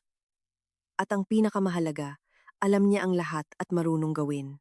Sa isang buwan ng operasyon ng bagong botika, maganda ang benta. Pinahahalagahan ng mga mamimili ang mataas na antas ng konsultasyon, ang malawak na assortment, ang magalang na serbisyo. Natutuwa ang pamunuan ng chain sa mga resulta. Noong Nobyembre, isang di pangkaraniwang panukala ang ginawa ni Sebastian kay Aling Nena. Ayaw mo bang sumama sa akin sa weekend sa Tagaytay? Tanong niya. Napakaganda doon ngayon, mga kulay ng taglagas, kapayapaan. Maaaring magpahinga mula sa ingay ng lungsod. Nag-alinlangan si Aling Nena. Ang isang weekend trip ay nangangahulugang ang kanilang relasyon ay pumapasok sa isang bagong antas. Pakiramdam niya ay handa na siya para dito, ngunit medyo natatakot pa rin. Magbubuk ako ng 2 silid, dagdag ni Sebastian, na nahulaan ang kanyang pag-aalinlangan. Walang pilitan. Gusto ko lang ipakita sa iyo ang magagandang lugar. Sige, sumang-ayon siya. Matagal na siyang hindi nakakapunta sa ganoong mga biyahe. Sinalubong sila ng Tagaytay na may maaraw ngunit malamig na panahon. Ang mga lumang simbahan, mga bahay na gawa sa kahoy, mga tahimik na eskinita ay lumikha ng isang kapaligiran ng kapayapaan at katahimikan. Naglakad sila sa lungsod, nagpakuha ng litrato sa harap ng mga lumang pader, uminom ng kape sa isang maginhawang kafe. Kinagabihan, habang nakaupo sila sa restaurant ng hotel, sabi ni Sebastian, Aling Nena, gusto kong magtapat sa iyo ng isang bagay. Minahal kita. Naramdaman ni Aling Nena na nagsimulang bumilis ang tibok ng puso niya. Matagal na niyang hinihintay ang mga salitang ito, ngunit ngayon, nang masabi na ang mga ito, nalito siya. Aling Nena, huwag kang magmadali sa sagot, sabi niya. Gusto ko lang na malaman mo ang aking damdamin. Masarap ang pakiramdam ko kapag kasama ka. Patuloy kitang iniisip ko ang ating kinabukasan. At paano ang ating kinabukasan? Mahina niyang tanong. Hindi ko alam. Tapat niyang sagot. Marahil ay magpapatuloy lang tayong magkikita at marahil ay magpasya tayong manirahan ng magkasama. Ito ay nakasalalay sa ating dalawa. Tumingin si Aling Nena sa labas ng bintana sa mga kalye ng lumang lungsod na sinisindihan ng mga ilaw. 6 na buwan na ang nakakaraan, siya ay isang malungkot na asawa na nagtitiis ng mga kahihiyan at pagtataksil. At ngayon, nakaupo siya sa isang restaurant kasama ang isang lalaki na nagpapahayag ng pagmamahal sa kanya. Masarap din ang pakiramdam ko kapag kasama ka, sabi niya. At iniisip ko rin ang hinaharap. Ngunit kailangan ko ng oras para tuluyang maniwala na ang lahat ng ito ay hindi panaginip. Mayroon tayong lahat ng oras sa mundo. Ngumiti siya. Nang gabing iyon, hindi sila naghiwalay. Dumating si Aling Nena sa kanyang silid at magkasama silang nagpalipas ng unang gabi sa loob ng maraming buwan. Kinabukasan, nagising siya ng masaya at nakapagpahinga. Sa tabi niya ay natutulog ang isang lalaki na nagmamahal at gumagalang sa kanya, na hindi humihingi ng imposible at hindi itinuturing ang kanyang sarili na kanyang pag-aari. Dumating ang taglamig ng malumanay at may nyebe. Bago magbagong taon, halos magkasama na naninirahan si Aling Nena at Sebastian, bagaman formal na mayroon silang sariling apartment. Mas madalas na nananatili si Sebastian sa bahay ni Aling Nena. Ang kanyang 2 silid na apartment ay mas maluwag, ngunit gusto ni Aling Nena na magkaroon ng bisita sa kanyang bagong tahanan. Napaka-perpekto silang magkasama. Si Sebastian ay tahimik, matino, may magandang pagpapatawa. Nagdadala si Aling Nena sa kanilang relasyon ng init, pag-aalaga, kakayahang lumikha ng kaginhawaan. Hindi sila nag-aaway tungkol sa maliliit na bagay sa bahay. Hindi naglilinaw ng relasyon, hindi sinusubukang baguhin ang isa't isa. Alam mo, Sebastian, ano ang pinakagusto ko sa ating relasyon? Sabi ni Aling Nena sa isa sa mga hapon ng Disyembre. Nakaupo sila sa sopa, nanonood ng lumang pelikula at umiinom ng mainit na tsaa. Ano? Tanong ni Sebastian habang niyayakap siya. Na pareho tayong matatanda na. Hindi natin sinusubukang turuan ang isa't isa. Hindi tayo humihingi ng imposible. Namumuhay lang tayo at natutuwa sa bawat araw.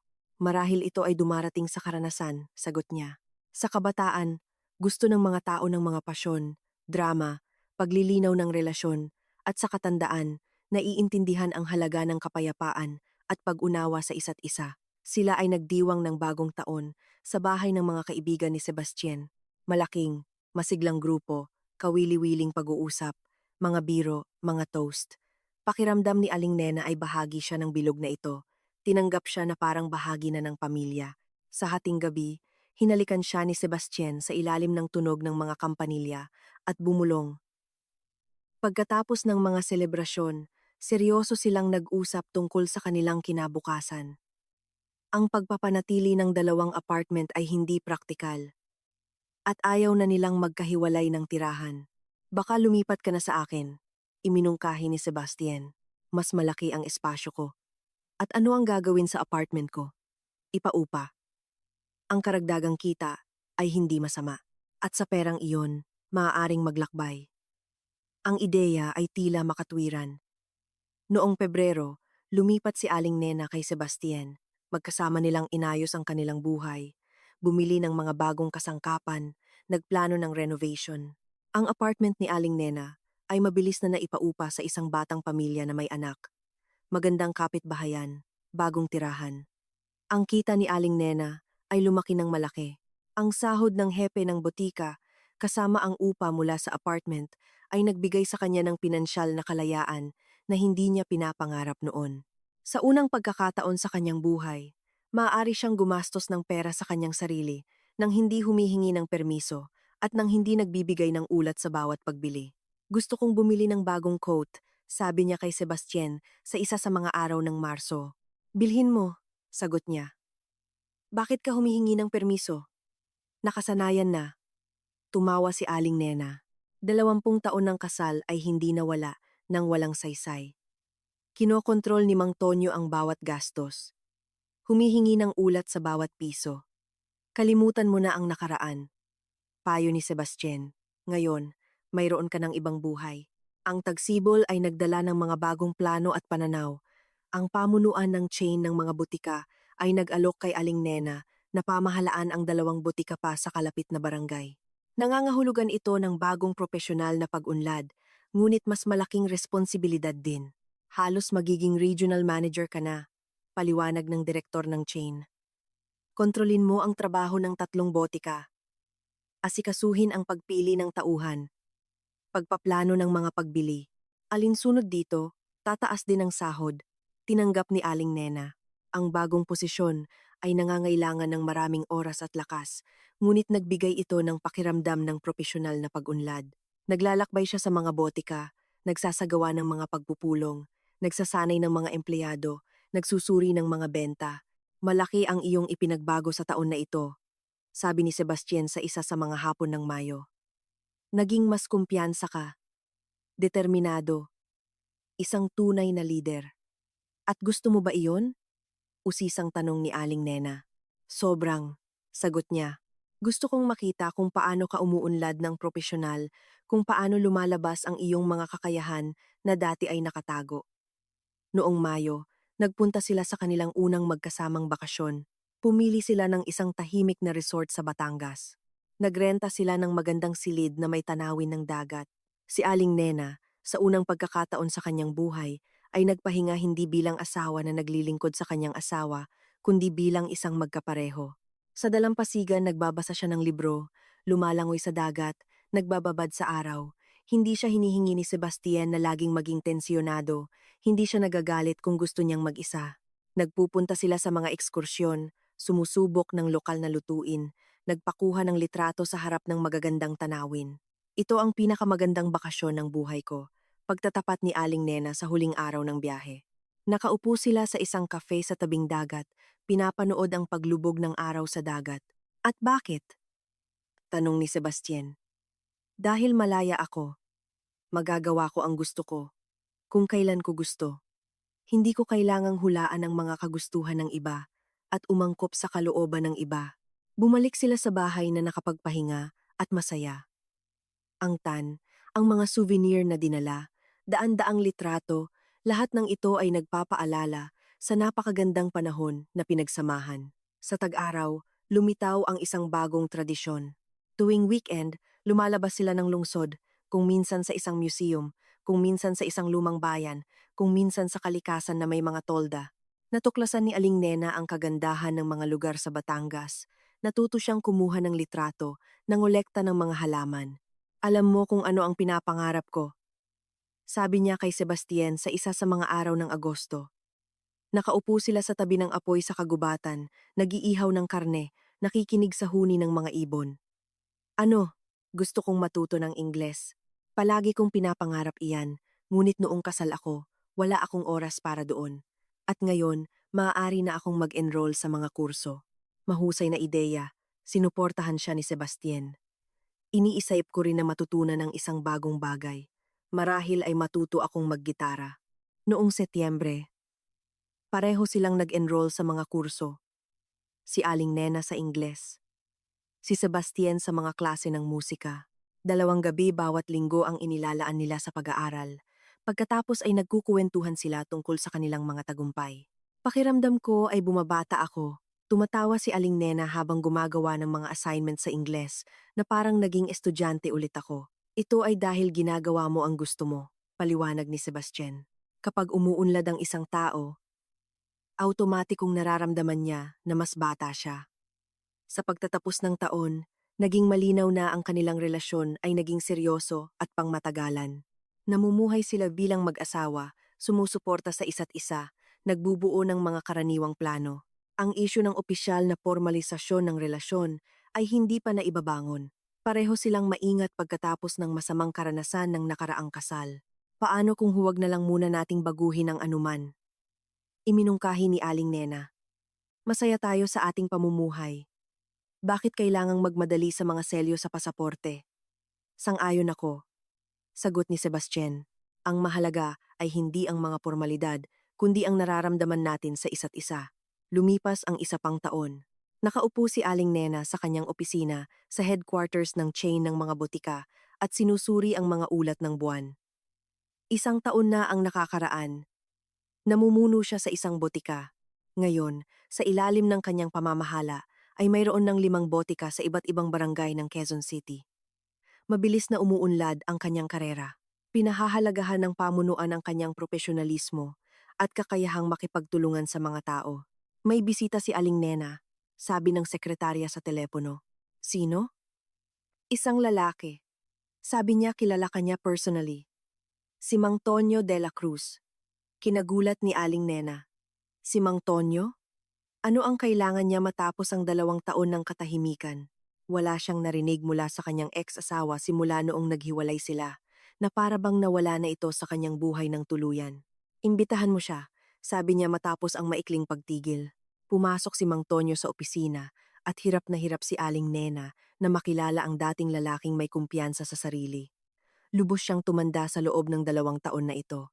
Lumitaw ang mga puting buhok, mga kulubot, pagkubkob. Nakakasual lang siya. Nakasuot ng ordinaryong jacket at jeans, walang dating kinang at pagpapanggap ng status. Kumusta? Aling Nena, sabi niya habang humihinto sa tabi ng pinto. Kumusta Mang Tonyo? Umupo ka. Umupo siya sa silya ng bisita. Sinuri ang opisina na may mamahaling kasangkapan, mga diploma sa dingding, mga bouquet ng bulaklak mula sa nagpapasalamat na mga empleyado. Naging maayos ang buhay mo, sabi niya ng walang inggit. Bilang isang katotohanan lang, trabaho. Maikli ang sagot ni Aling Nena. Anong kailangan mo? Nanahimik si Mang Tonyo, pinipili ang kanyang mga salita. Gusto kong humingi ng tawad. Humingi ng tawad ng totoo at magpasalamat. Magpasalamat? Nagulat si Aling Nena. Dahil sa pagbukas ng aking mga mata, dahil sa pagpilit sa akin na pag-isipan muli ang buhay. Alam mo, mahirap ang 2 taong ito, ngunit kapaki-pakinabang. Maingat na tiningnan ni Aling Nena ang kanyang ex-asawa. Sa kanyang boses ay wala ang galit, walang sama ng loob, walang pagtatangka na magdulot ng awa, kundi pagod lamang at isang bagong sinseridad na hindi niya nakita noon. Ikwento mo sa akin kung paano ka nabubuhay, sabi niya. Pagkatapos ng diborsyo, akala ko tapos na ang buhay.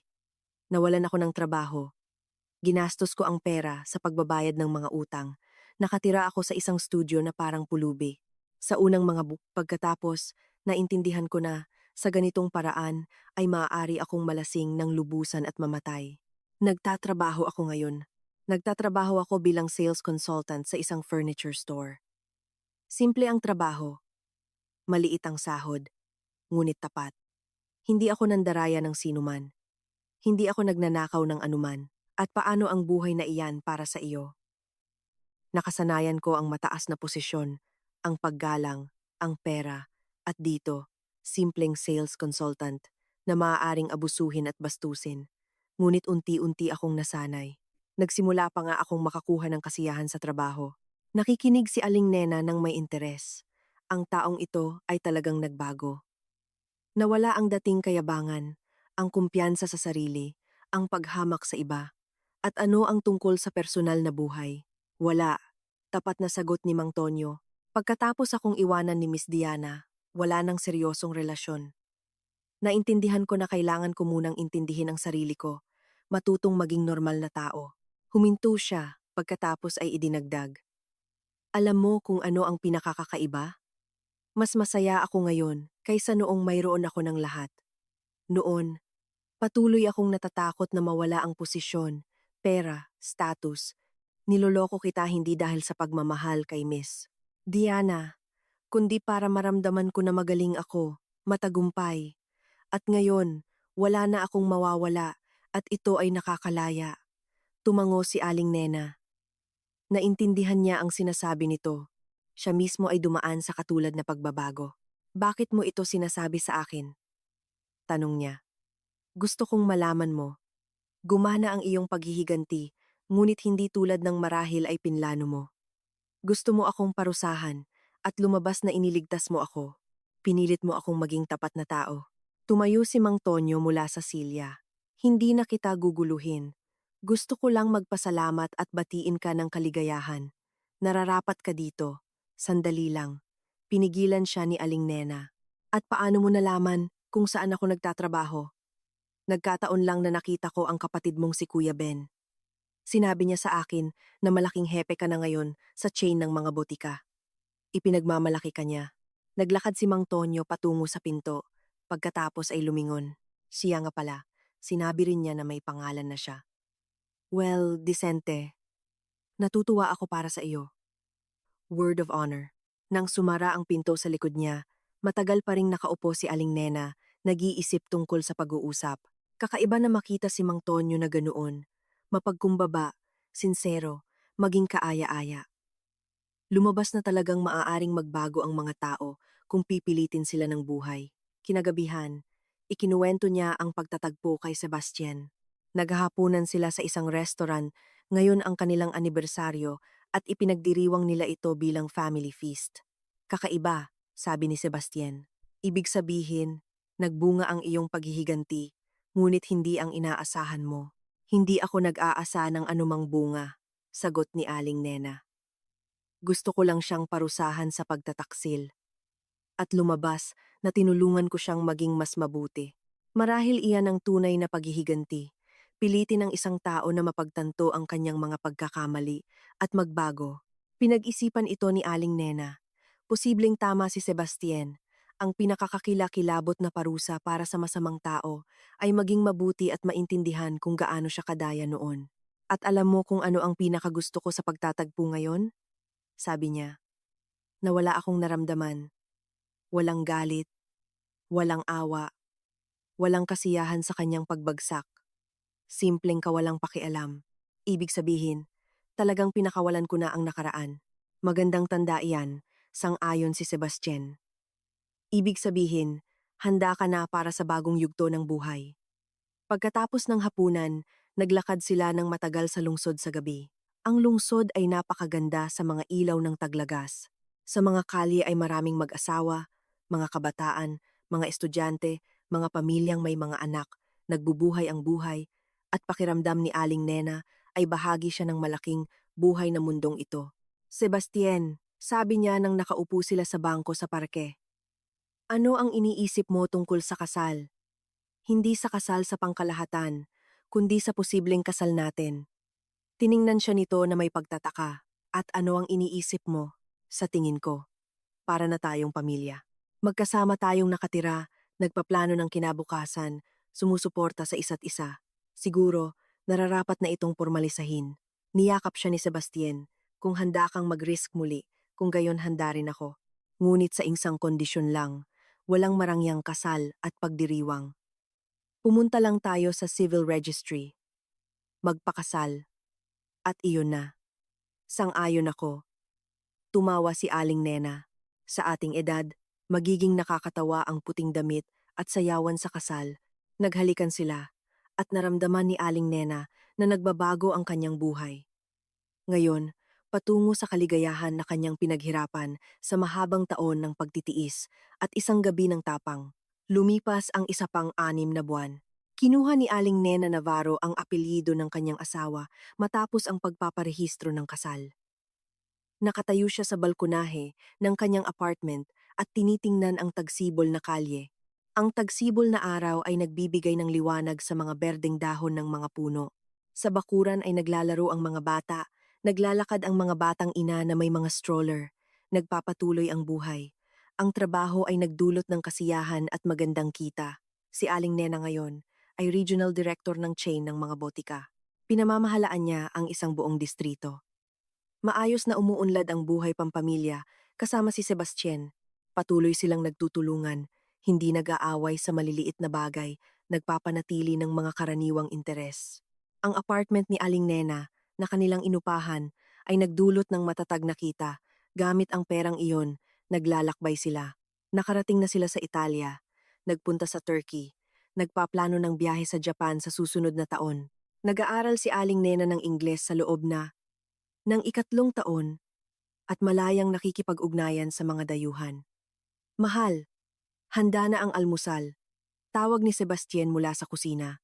Nag-almusal sila sa kusina na nililiwanagan ng araw sa umaga. Sa mesa ay may mga sariwang bulaklak. Patuloy na nagbibigay ng bulaklak si Sebastian sa kanyang asawa nang walang dahilan. Nagbabasa si Aling Nena ng balita sa internet. Sinusuri ni Sebastian ang mga email sa trabaho. Siya nga pala, isang interesting na mensahe, sabi ni Aling Nena. Naaalala mo si Miss Diana, ang sekretarya ni Mang Tonyo? Lumabas na ikinasal siya sa direktor ng isang kumpanya. Grand ang kasal. Nag-upload siya ng mga litrato sa social media. Mabuti iyan, sagot ni Sebastian. Bawat isa ay nakahanap ng kanyang kaligayahan. Tiningnan ko ang kanyang mga litrato at naisip ko, pero hindi siya ganoon kaganda. Ordinaryong babae lang, walang espesyal. Sinira ni Mang Tonyo ang pamilya dahil sa akala niya ay mas maganda at sa katunayan ay bago lang. Ang mga lalaki ay madalas na nagkakamali ng pagtingin sa bago bilang kalidad, pilosopikal na sabi ni Sebastian. Mabuti na lang at hindi lahat ay ganoon kahangal. Pagkatapos ng almusal, naghanda si Aling Nena para sa trabaho. Mayroon siyang mahalagang pagpupulong sa mga investor. Pinag-uusapan nila ang pagbubukas ng mga bagong botika sa mga residential areas. Ang proyekto ay ambisyoso at marami ang nakasalalay sa kanyang presentasyon. Good luck, hiling ni Sebastian habang inihahatid siya sa pinto. Kakayanin mo iyan, tulad ng dati. Sa opisina, sinuri muli ni Aling Nena ang kanyang presentasyon. Sa loob ng 3 taon sa mga posisyong pangasiwaan, natuto siyang kumilos ng may kumpiyansa sa harap ng madla, manghikayat, ipagtanggol ang kanyang pananaw.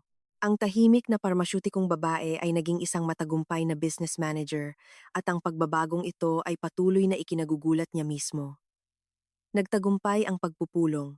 Inaprubahan ng mga investor ang proyekto, naglaan ng kinakailangang pondo. Nakatanggap si Aling Nena ng kapangyarihan para sa pagbubukas ng 3 bagong botika at pagpapalawak ng tauhan.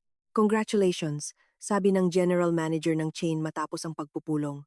Excellent job, siya nga pala may isa pang panukala. Iniimbitahan tayo na lumahok sa international conference ng mga parmasyutiko sa Alemanya. Gusto mo bang kumatawan sa ating kumpanya? Walang pag-aalinlangan na tinanggap ni Aling Nena. 2 taon na ang nakakaraan ay promo lang siya sa senior pharmacist at ngayon ay handa na siyang kumatawan sa kumpanya sa pandaigdigang antas. Kinagabihan, ikinuwento niya sa kanyang asawa ang tungkol sa nalalapit na biyahe sa Alemanya. Sinuportahan siya ni Sebastian, tulad ng dati. Mahusay na pagkakataon, sabi niya. maaari mong makita ang karanasan ng ibang bansa at sa pangkalahatan ay nararapat ka sa ganoong pagkilala. Minsan pakiramdam ko ay buhay ako ng iba, pagtatapat ni Aling Nena. 3 taon na ang nakakaraan. Wala ako, isang tahimik na asawa, isang gray mouse na natatakot magpahayag ng kanyang opinyon. At ngayon, naglalakbay ako sa mga international conference, namumuno sa dose-dosenang tao, gumagawa ng seryosong desisyon. Hindi ito buhay ng iba, sumalungat si Sebastian. Ito ang iyong tunay na buhay, na nakatago sa ilalim ng takot at kompleks. Pinipigilan ni Mang Tonyo ang iyong personalidad, hindi niya hinayaan na umunlad, at ngayon ay namulaklak ito. Pinag-isipan ito ni Aling Nena. Posibleng tama ang kanyang asawa. Marahil ang tahimik at masunuring asawa ay hindi ang kanyang tunay na kakanyahan, kundi maskara na isinusuot niya upang mapanatili ang kapayapaan sa pamilya. At ang tunay na Aling Nena, malakas, determinado, may kakayahang gumawa ng marami, ay nagtatago sa loob at naghihintay ng kanyang oras. Sa weekend, nagpunta sila sa farm lot ng mga kaibigan ni Sebastian. Maliit na bahay, 100 kilometer mula sa Maynila, may paliguan, barbecue, mga malugod na pag-uusap sa tabi ng apoy. Pakiramdam ni Aling Nena ay natural siya sa grupong ito. Lahat sila ay matatalinong tao na nasa edad, na may nabuong pananaw sa buhay at kawili-wiling propesyon. Aling Nena, ikwento mo sa amin ang tungkol sa iyong trabaho. Pakiusap ni Aling Elena, asawa ng isa sa mga programmer. Sabi nila, mabilis kang umakyat sa career ladder. Hindi naman masyadong mabilis. Mahinhin na sagot ni Aling Nena. Nagtatrabaho lang ako, nang matagal sa isang larangan. Nag-ipon ako ng karanasan, at nang lumitaw ang pagkakataon na gamitin ang kaalaman sa praktika, lumabas na handa ako para dito. At paano ang asawa mo sa iyong karera? Tanong ng isa pang babae. Hindi ka ba seloso sa trabaho? Sa kabaligtaran, sinusuportahan niya ako. Sagot ni Aling Nena. Nakatingin kay Sebastian ng may pasasalamat. Itinuturing niya na ang isang tao ay dapat ganap na magpakita ng kanyang potensyal. Swerte ka sa asawa, sabi ni Aling Elena. Hindi lahat ng lalaki ay handa na ang asawa ay kumita ng mas malaki kaysa sa kanila at maging mas matagumpay, ngunit ang mga handa ay mas kawili-wiling mga kasama, sagot ni Aling Nena. Hindi sila natatakot sa malalakas na babae. Hindi nila sinusubukang supilin ang kanilang personalidad. Sa ganitong mga tao, maaaring bumuo ng pantay na relasyon. Hating gabi na, nang umuwi sila, matagal bago nakatulog si Aling Nena. Nakahiga siya sa tabi ng kanyang asawa, nakikinig sa kanyang tahimik na paghinga at iniisip ang kanyang pinagdaanan. 3 taon na ang nakakaraan, nang di malilimutang gabing iyon, nang dalhin ni Mang Tonyo sa bahay ang kanyang kabit, biglang nagbago ang kanyang buhay. Noon, akala niya ay naghihiganti lang siya sa taksil na asawa. Pinarurusahan siya sa pagtataksil at sa katunayan ay pinalaya niya ang kanyang sarili mula sa bilangguan ng malungkot na kasal. Binuksan niya ang daan patungo sa tunay na buhay. Ganap na nagtagumpay ang paghihiganti. Nawala kay Mang Tonyo ang lahat, trabaho, pera, kabit, status. Ngunit ang pinakamahalaga ay nawala niya si Aling Nena na handang mahalin at suportahan siya habang buhay. At siya naman ay nakatanggap ng kalayaan, pagpapahalaga sa sarili, karera, tunay na pag-ibig, na naig ang katarungan. Bawat isa ay nakatanggap ng nararapat sa kanya. Si Mang Tonyo, na itinuturing ang kanyang asawa na pag-aari at hindi pinahahalagahan ang kanyang debosyon, ay naiwang mag-isa. Si Miss Diana, na sumira ng pamilya ng iba dahil sa pera, ay nakahanap ng isa pang mayamang lalaki at sana ay hindi mangyari sa kanya ang katulad na bagay. At si Aling Nena, na sa loob ng 20 taon ay nagtiis ng mga kahihiyan at naging tapat at tahimik na asawa, ay nakahanap ng isang lalaki na pinahahalagahan siya bilang isang tao, sumusuporta sa kanyang mga mithiin at nagpapasaya sa kanya araw-araw. Ipinakita ng buhay na ang mga tahimik na tao ay hindi laging mahina, kung minsan ay nagtitipon lamang sila ng lakas para sa mapagpasyang suntok. At kapag ang suntok na ito ay ibinigay, ito ay nakamamatay para sa mga nang-aapi at nakakapagpalaya para sa biktima. Lumiko si Aling Nena patungo sa natutulog na asawa, niyakap siya at ipinikit ang kanyang mga mata. Bukas ay isang bagong araw. puno ng mga kawili-wiling gawain, mga plano, mga pagkakataon. Ang buhay na kanyang pinaghirapan sa isang matapang na gabi at matatag na pagtatrabaho sa kanyang sarili. Ang tahimik na asawa ay nagwagi